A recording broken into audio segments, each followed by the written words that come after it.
Hello guys, it's Ryan here with HobbiesofaMan once again, and today we're doing our last haul video for the year. This is going to be all of my December purchases or gifts or whatever I got, all of my haul for December up to the 15th, which is the last day that I'm recording any videos. Although the last video that I will have will go up on the 25th of December for the holiday season. So yeah, this is all I've been able to purchase this month. It's probably one of the few months I don't have a lot of manga just because of some luck that I got here. So yeah, let's just get started. First of all, the most kind of odd kind of thing happens to be that I bought a figure. So this is the Jewelry Bonnie DXF, what is this? Egghead Arc figure. I bought this at Ross, which is pretty funny. For whatever reason, let's see if I can make that focus there. They had a bunch of overstock anime figures at Ross, and this was one of them. I was there to buy some random stuff for family members for Christmas, and well, I couldn't pass up the opportunity. This is a great price for this sort of figure. I will show you a picture of it on my shelf now. And yeah, it was a kind of impromptu purchase, but one I'm quite happy about. I like Jewelry Bonnie's character a lot. I think that her design is great and her backstory is interesting. I have a bit of a weird feeling about it, but I can't really share too much without having done a review for Egghead Island yet. So I'm just gonna leave it at that, but I'm happy to get that. I also have I pre-ordered the Nico Robin version, so hopefully in the coming months I get to find more of these Grand Line series figures at Ross and at other stores, and I can get myself Nami as well as Robin, and maybe even Stussy if I can make it happen, right? I would like Lilith as well, but it is what it is. I don't really care. I just, I for sure have Robin, and it's nice to have Jewelry Bonnie, so that's cool. Hopefully I get Robin in January. So that's it for that. This is the only figure that I got this month. And yeah, since it's the only figure I got this month, it's time to move right on to the manga section here. So some of this I think I picked up in November, and most of it was here in December, but it was in November during my time away from my apartment while I was at my parents' house visiting. So here we have Blue Lock number 15, wonderful series. I love it. I can't wait to read this. I really enjoy this series a lot, and I like the art that we're in right now. Number 16, I think, comes out later this month, so that'll be cool. Hopefully I can pick it up. I also went to Half Price Books early in the month, and I found a few different interesting things. So first I have Pluto here, number 5. I have the first 3, so I'm missing number 4, but I couldn't pass this up because this is the old price, and so getting this was actually quite economic. It was about $7, which is really, really great for these sorts of manga, because I think the modern price for these is $17. And in a similar vein, while I was there trying to pick up some random stuff, I found that they had a bunch of Golden Kamui. So here's Golden Kamui number 1. This one was locked in the Half Price Books like adult comic section. So here's Golden Kamui number 1. Here's the second one, which was not locked behind it for whatever reason. I guess they flipped through the pages and they're like, okay, there's nothing explicit here, so I guess we'll put it in the normal one, right?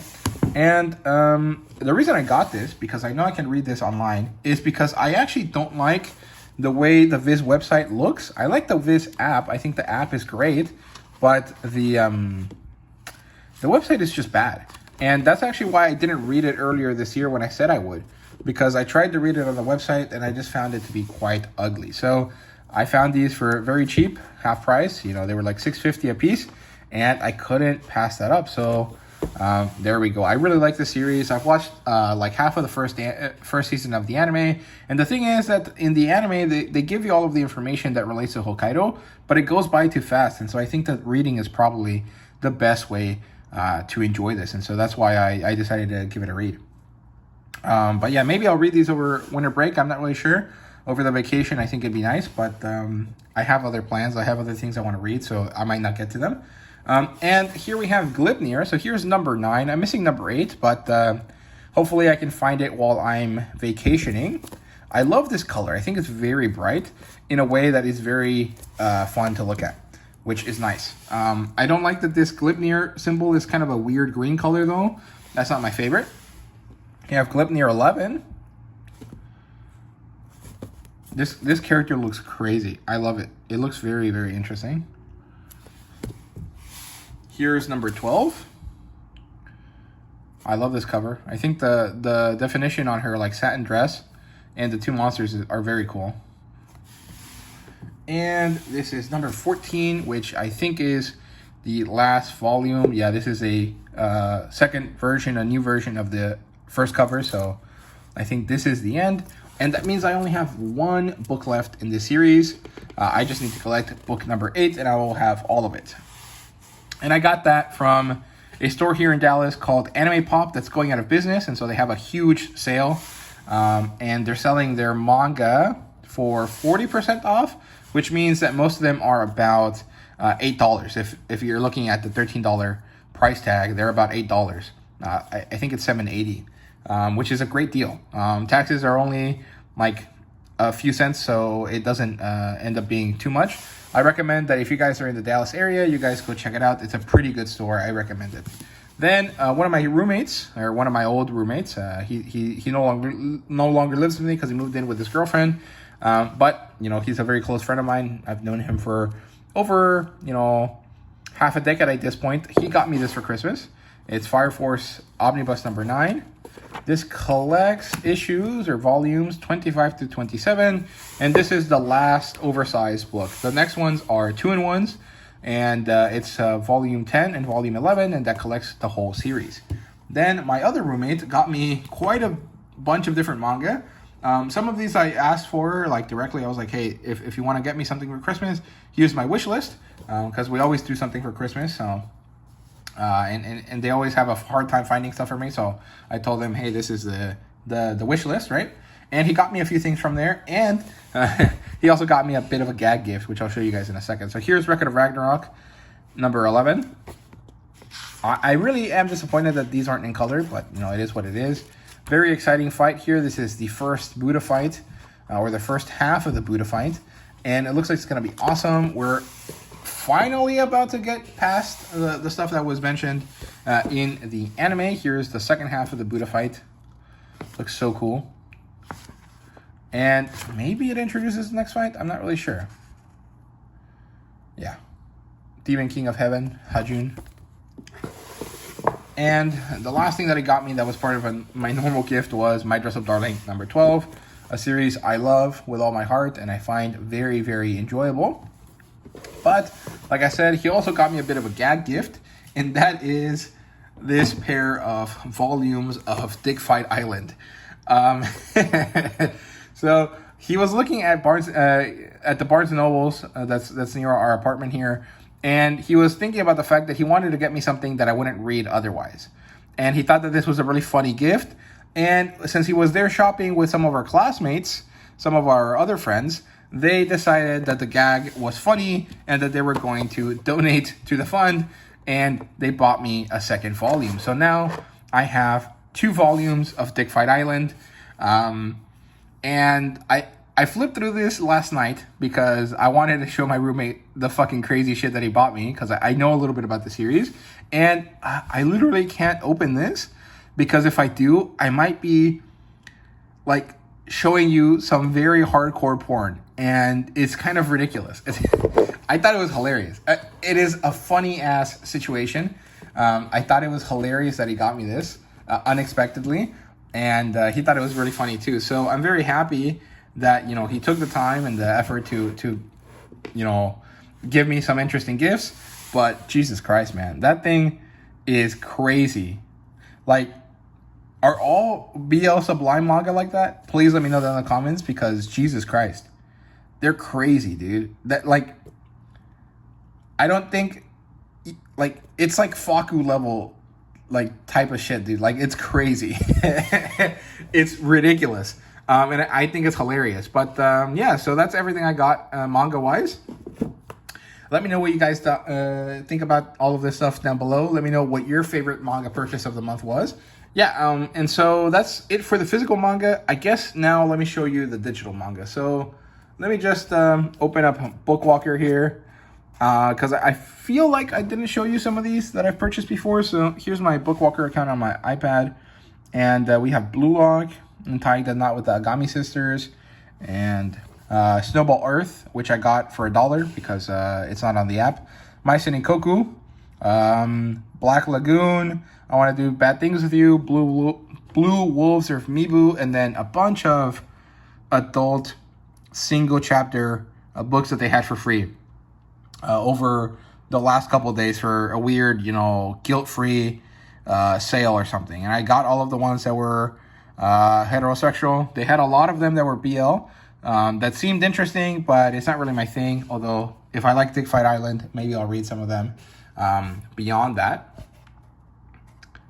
Let's see if on my Kindle I have any other books. I think I do. I can't remember. Let's see. I can't remember the last thing that I showed you guys. So here's all of my comics on my Kindle. So I remember buying Alita for $1. Fairy Tail I think I got for free. Chihayafuru I think I got for free. So that's basically it for that. I guess at this point it's time to switch over to the novels. And I can't remember the last time I showed you guys this. So let's see if I just go back far enough and I just scroll up. That should be enough, right? So let's just start here, I guess. That was in the summer, so let's go a bit further. I guess around here is the last time I showed you guys. So Wistful Ascending I got because the author put the first 3 books on sale since he was releasing a new one. Blood and Thunder is the Robert E. Howard biography written by Mark Finn, local Texan. We have Blast Man. I think I got that for free. I bought Wandering In for $1 because it's different from what I've read, but I just thought it'd be nice to at least own a digital, collected copy of it, right? I bought Primogenitor number 4, Tempest. I don't like these new covers, but whoever designed the old covers just decided to not work with Robert M. Kearns anymore, so that's why that had to go. I bought Kraken Rider Z at some point, relatively recently. I also bought some Battle Mage Farmer books. Rover Powered, I bought this because it's about a little dog, and I was feeling sad about the fact that my dog passed away, and I thought it'd be interesting to read a lit RPG about a dog, right? So I thought that was cool. Induction, I think I got for $1. Momo the Ripper, I got for $2. Elf Against the Machine, I got for free. During the Black Friday sale, they had Shogun Part 1 for $2, so I picked that up as well. And everything else I think I got for free or for $1. And some of it's just not important enough to mention, right? So there you go. That's it for the novels. Now it's time for comic books. And I guess I need to make some room. So let me see if I can do this. If that will work. Maybe not. Let's see. I'll just do it like this. Okay. It's a bit annoying that they're not all in frame, but whatever. Maybe, let's see. This way is probably better, right? Yeah, there we go. This makes much more sense. Yeah. Okay, so I bought some stuff at a store down in Houston when I was visiting my parents. So here we have Birthright for $1, because that's what these Image first cost. Then I found this copy of Liberty Meadows by Frank Cho. I love his art style. And this was $1 because of the bin it was in. So I picked it up. This is interesting because, as you guys can see, it's stapled on the top. So this is a sideways book, which is really interesting, and it's because it is kind of a comic strip. Then, during the holiday sale at Madness Games and Comics, which is a popular local store here in Dallas, I picked up some comic books. So I got Wonder Woman number 12. This is the only one that I was missing, and now I have a complete run of it so far, which is great. This was also a pretty fun issue. I liked it. I don't think that these Absolute Power tie-ins are that good because they ignore all of the continuity of Wonder Woman, but at the same time, they're fine. They're not horrible. I also ended up picking up Absolute Superman, and I really enjoyed this. I think the artwork is really cool. The only issue I have with Rafa Sandoval is the fact that his faces are very inconsistent, and it's kind of hard to like a character when you don't understand what their face looks like in a format where you can see their face, right? It's hard to connect with Superman if I don't know what he looks like. And that's the only issue I have with this. Otherwise, it's awesome. I liked it so much that I picked up the second issue when it came out.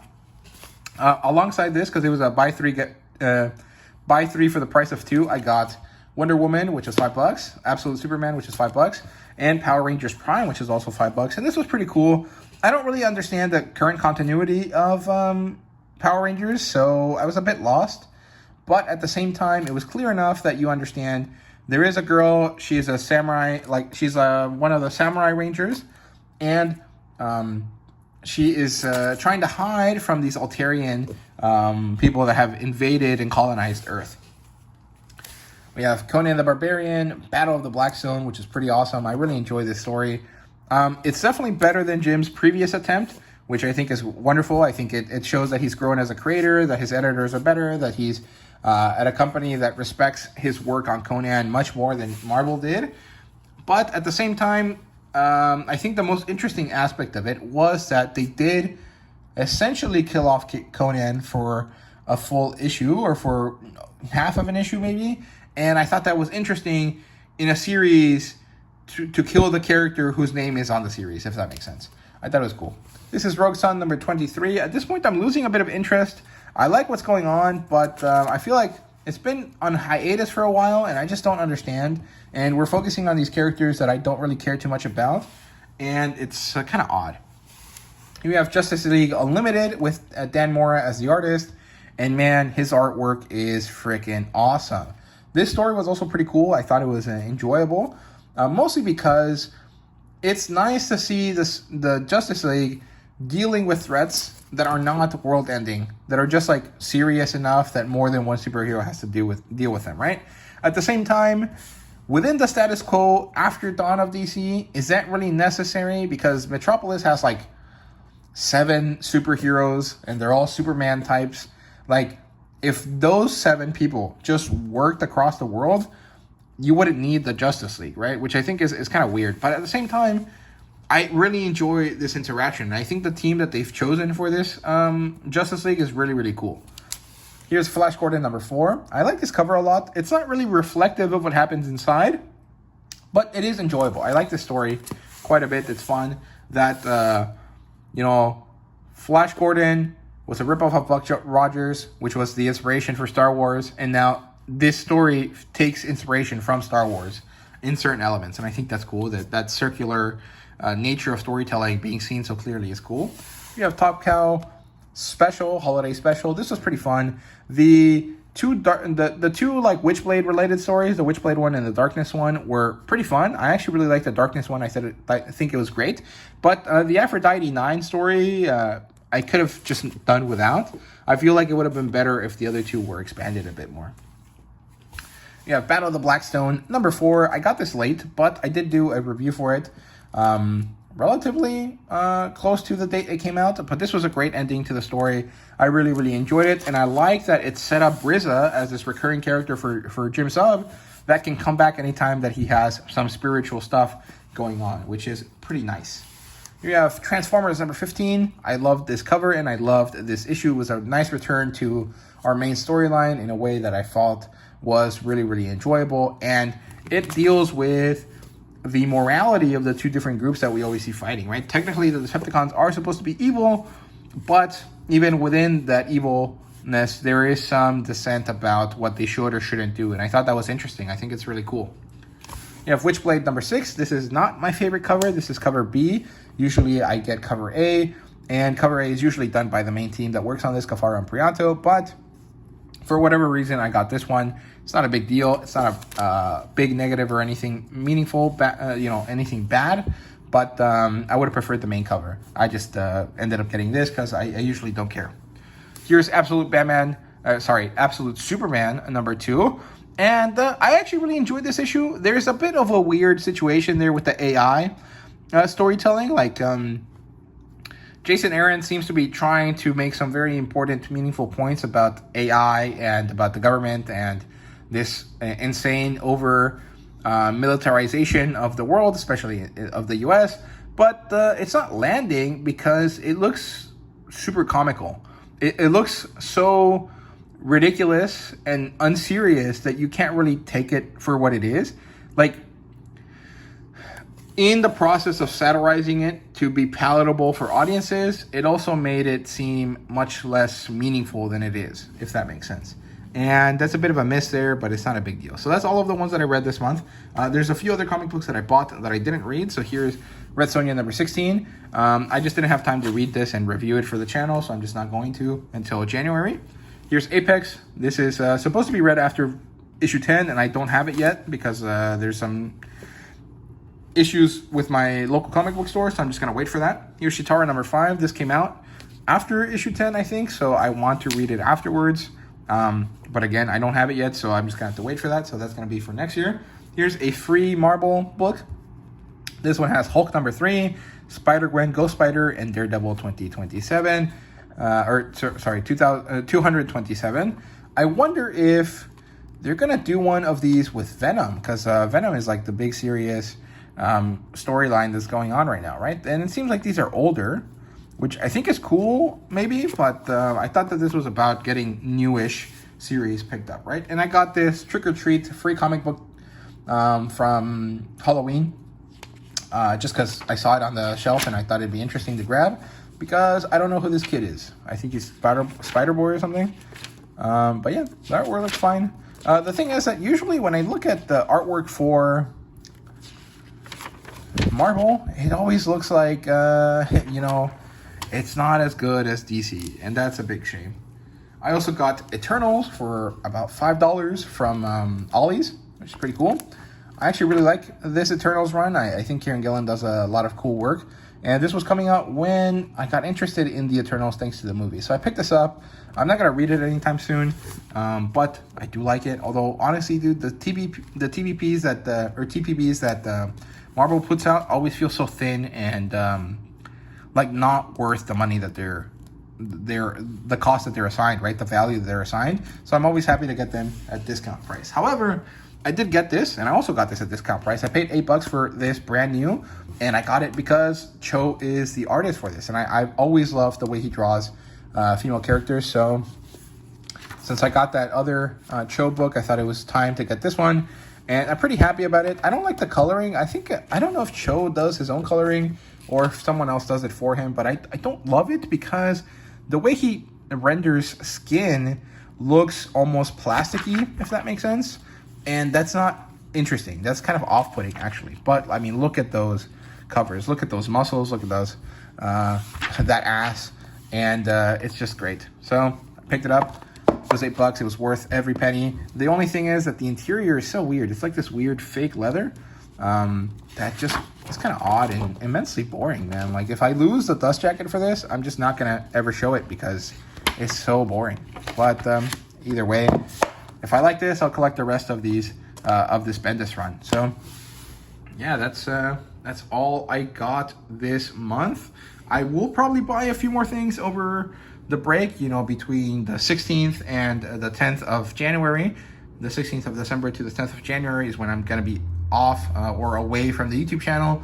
So I'll probably buy some stuff in that nearly month-long period.